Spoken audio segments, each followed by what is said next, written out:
My name's Joe Biden. I work for Kamala Harris. I asked her to be my vice president because I knew I needed somebody smarter than me. Folks, happy Asian American, Native Hawaiian, Pacific Islander Heritage Month. Here in the White House. And thank you, Lucy, for that introduction and all you do for the community on and off the screen. Kamala, our historic vice president who represents the community with such great pride. And Doug, I know you're here somewhere, but wherever you are, Doug, he's back there? Okay, anyway. Our first, second gentleman. He's here along with so many of our friends. Maisie and Tammy, two leaders in the United States Senate. There you are. And Chair of the Congressional Asian Pacific American Caucus, Representative Judy Chu. There you are, Judy. And other members who represent the community in growing numbers in each election. As Kamala mentioned, that includes the family of the late Norm Mineta, who was a great friend and a great leader. In fact, this year marks the 25th anniversary of the creation of the White House Initiative on Asian American, Native Hawaiians, Pacific Islanders, and Norm supported it. And by the way, I was educated by a guy who, if I can digress for just a moment, one of the people when I first got here, I didn't want to be here because I just lost my family in an accident. And there was a guy named Danny Inouye who came along. Danny had more grit and determination than anybody I ever knew. And he was a guy who stood tall. And this is a guy who, anyway, I don't want to get started, but he taught me an awful lot. Several commission members are here as well, and I want to thank them. Kamala and I are committed to having an administration. When we got elected, we said we're going to have an administration that looks like America, and it does. We do. We have members of every community. There's so many of them here today, including our cabinet. U.S. Trade Representative Catherine Tai. Catherine, where? There she is. Acting Labor Secretary Julie Su. And above all, thanks to all of you, leaders of labor, business, philanthropy, civil rights, arts and culture, and so much more. All of you represent a simple truth. There is no singular Asian American, Native Hawaiian, Pacific Islander identity and diversity in those cultures, the breadth of achievement, and shape the strength and fabric of this country. But it's not all the same. The fastest growing demographic in the United States, you represent how we are as a nation of immigrants, a nation of dreamers, a nation of freedom. And that's the America we share. We made incredible progress together. 15 million new jobs, a record. Historic low levels of unemployment, record small business creation. In fact, loans from our Small Business Administration to the AANHPI small business is up 44% compared, by the way, the dog is cheering for that. That was the dog up front here. He's all for it. He's employed. And look, because we expanded the child care tax credit during the pandemic, and by the way, not one Republican voted for it, we cut Asian American child poverty by nearly 25%, a record low. Lower costs across the board. We finally beat Big Pharma and got Medicare the ability to negotiate lower drug prices. For example, we capped insulin at $35 a month, down from $400. It only cost them $10 to make it. And seniors on Medicare, including your parents and grandparents, are beneficiaries. Not only save lives, but interesting fact, around my Republican friends, it saved the budget $160 billion. $160 billion.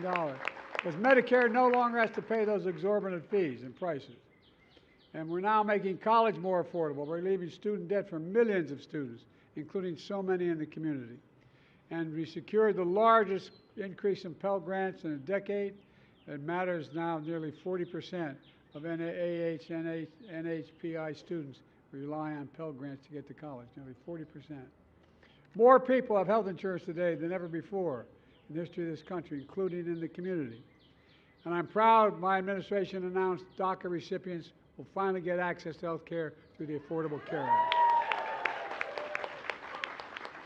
And by the way, I proposed the most comprehensive immigration reform bill in decades. It includes a pathway to citizenship for dreamers and expands the number of green cards so more families can build their American dream together.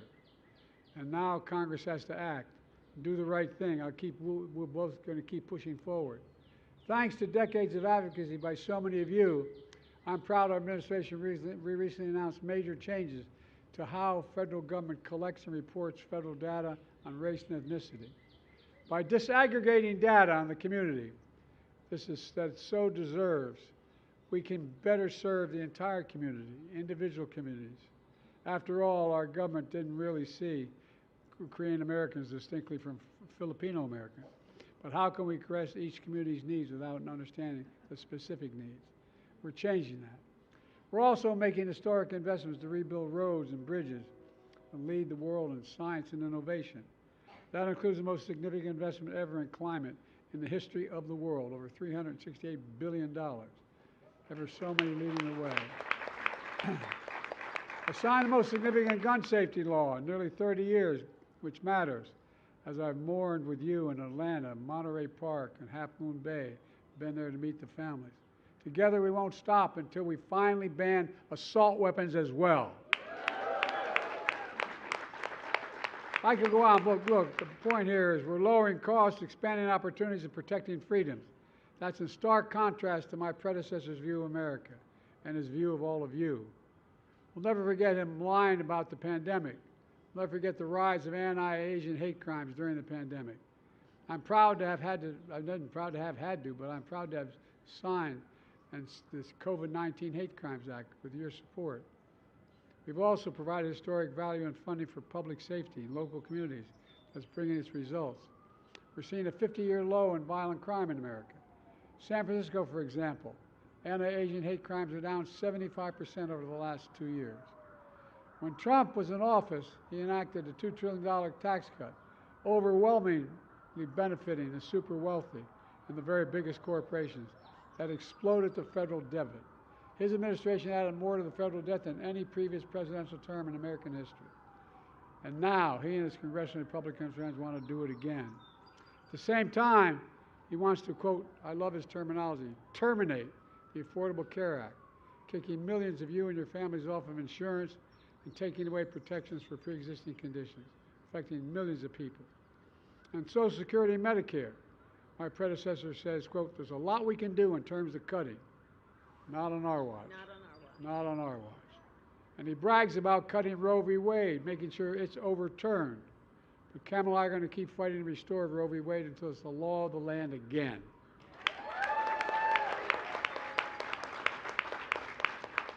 While we fight for comprehensive immigration reform, he calls immigrants rapists and murderers.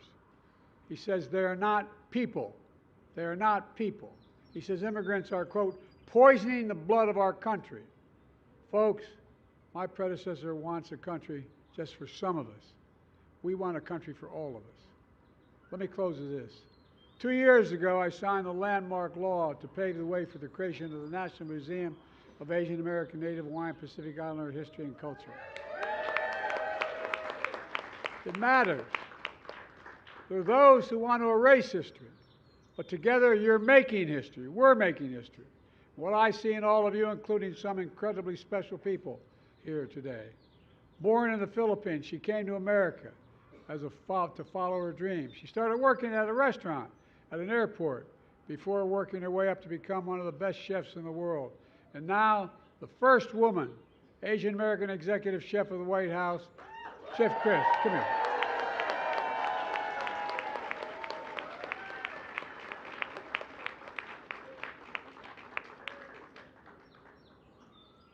Come on up here, Chef.